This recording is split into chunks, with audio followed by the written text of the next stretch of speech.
Muy buenas tardes, agradezco a mi mesa directiva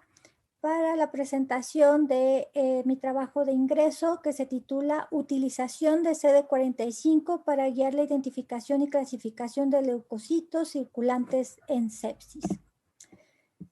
La sepsis, si bien se ha descrito desde hace mucho tiempo, es recientemente que se ha establecido la definición que es vigente a partir de febrero de 2016, de acuerdo con el tercer Consenso Internacional de Definición de Sepsis y Choque Séptico, como una enfermedad grave que pone en peligro la vida, que involucra disfunción orgánica asociada a una infección.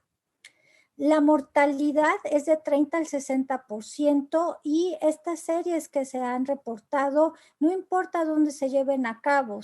sí, en países altamente desarrollados o en vías de desarrollo, y si bien se ha dilucidado que esto tiene que ver con la implementación temprana de la antibioticoterapia específica, lo cual mejora significativamente la tasa de éxito, también es cierto que todavía está pendiente que entendamos mucho mejor el proceso fisiopatológico. Sabemos que hay una activación, hiperactivación, denominada por algunos, del sistema inmunológico, que involucra disfunción de las células pertenecientes a este sistema, así como también hay activación del sistema de complemento, del sistema endotelial y del sistema de coagulación, todo lo cual aparentemente contribuye de diferentes maneras a la disfunción orgánica, que es lo que puede llevar a desenlaces catastróficos. De hecho, dependiendo de la etapa en la que se estudia a los pacientes con sepsis, ya sea en los primeros días o semanas después de haber iniciado con el proceso séptico o incluso años después de que ya se haya resuelto el proceso séptico, va a variar la tasa de mortalidad asociada a estos pacientes, de tal suerte que si inicialmente nos mantenemos en 30 a 60%, dependiendo de si se trata de sepsis o choque séptico, a lo largo de 5 años se sugiere que apenas 2 o 3 pacientes de cada 10 que hayan padecido sepsis sobrevivirán. Todavía no entendemos claramente cómo es que desde manera muy temprana podremos monitorizar el que se genere esta disfunción, no solo en el corto, en el mediano, sino también a largo plazo. De allí que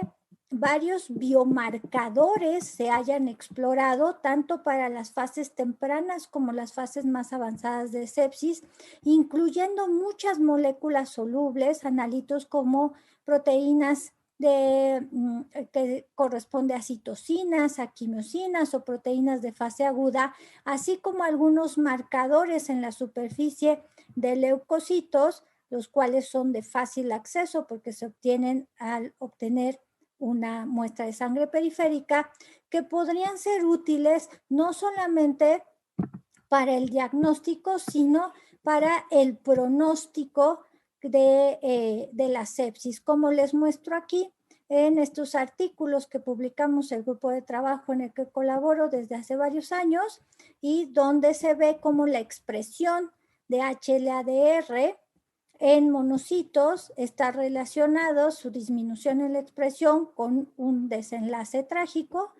con la muerte de los pacientes, y que esta expresión es inversa a la expresión de TREM1, el cual se suele incrementar en los procesos de inflamación sistémica. La exploración de este tipo de marcadores en los leucocitos, en una suspensión de leucocitos, se puede hacer por citometría de flujo, y nosotros, como muchos otros grupos en el mundo que aplicamos esta tecnología, lo que podemos registrar en estos equipos es, una vez que pasa la célula por la zona de interrogación, que es donde incide un láser, se puede registrar en detectores, diferentes detectores, los patrones de difracción y refracción de este láser, que nos va a hablar del tamaño y la granularidad de las células, así como la presencia de fluorescencias que suelen estar asociadas, conjugados, con anticuerpos que van contra algún marcador que nos interese.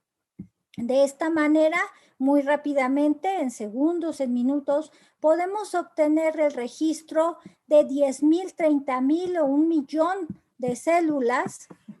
Y con esta matriz numérica que se registra en cada uno de los detectores para cada una de esas células o eventos, se pueden generar este tipo de gráficos, que en este caso son biparamétricos, este gráfico de puntos de tamaño contra granularidad, y que va a posicionar a esas células en estos grupos o clústeres de población por los números que se registraron. Con esto también podemos calcular con esta matriz numérica diferentes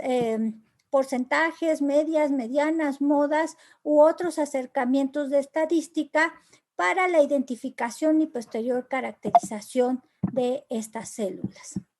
Ahora bien, si bien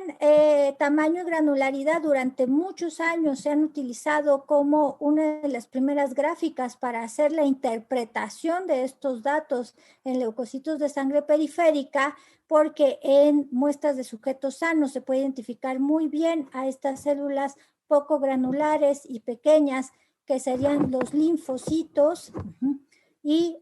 separarlos de los monocitos y los granulocitos. Como pueden ver ustedes, y publicamos nosotros hace algunos años, de acuerdo a la media de fluorescencia del patrón de granularidad, se ve que se fusionan prácticamente la zona de granulocitos con la de monocitos.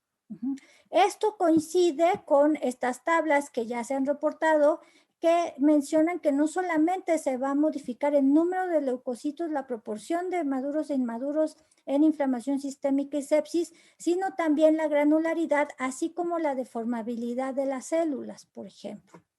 ¿Okay? Y pensando en esto, es que nos preguntamos si no era parte del problema de la disparidad en cómo se han buscado algunos de estos biomarcadores de superficie, el que no se estuvieran correctamente identificando a estos leucocitos de sangre periférica. Nos dimos entonces a la tarea de analizar las muestras de algunos sujetos sanos que habíamos analizado con un panel para explorar leucocitos, monocitos y sus subtipos de monocitos clásicos, no clásicos e intermedios, y de pacientes con sepsis. Y aplicamos un algoritmo A para el análisis supervisado, que solo tomara el parámetro de tamaño contra complejidad para identificar a los leucocitos y posteriormente a los monocitos, y un algoritmo que denominamos B, que utilizaría además a CD45 para la identificación. Y como pueden ver ustedes, en el caso de los sujetos sépticos, cuando utilizamos el panel de solo tamaño y granularidad del algoritmo, es muy difícil identificar a la zona de monocitos, pero es muy fácil, tanto en los sépticos como en los sanos, identificarlos si incluimos CD45. ¿Okay? Y esto es importante porque es significativamente diferente la cantidad de linfocitos, que en el caso de sujetos sépticos están disminuidos con respecto a los sujetos sanos, del incremento en la proporción de granulocitos en sujetos sépticos con respecto a sujetos sanos, y esto solo lo vemos si aplicamos el algoritmo con CD45. No alcanzamos a ver esta diferencia si solo utilizamos tamaño y granularidad. Y si bien no encontramos diferencias en la proporción de monocitos, cuando hacemos la subclasificación de los mismos por la expresión diferencial de CD14 y CD16, pueden ver cómo es más difícil de visualizar en este análisis supervisado en los sujetos sépticos unas y otras poblaciones, y es más clara en el caso de implementar además CD45. Y esto, otra vez, en este algoritmo que incluye CD45, podemos ver diferencias significativas en la proporción de monocitos clásicos que no vemos con el algoritmo que no incluye CD45.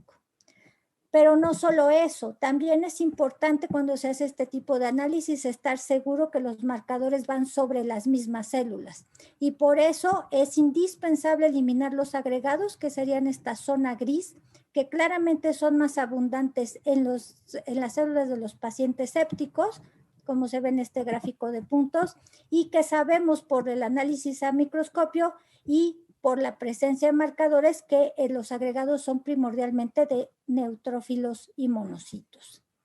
De allí que concluyamos que en los paneles de identificación y caracterización, sobre todo cuando se analizan muestras de pacientes con sepsis u otros procesos inflamatorios sistémicos, se deba de incluir CD45 como marcador de identificación y estar seguro que se eliminan los agregados para evitar artefactos en la subclasificación celular. Les agradezco su atención, así como a todos los colaboradores que participaron en este programa. Este es mi correo para si necesitan contactarme, y también agradezco a las enseñanzas del doctor Alejandro Ruiz Argüelles, quien fue pionero en nuestro país y en toda Iberoamérica para la aplicación de la citometría en clínica y en investigación. Muchas gracias. Buenas tardes.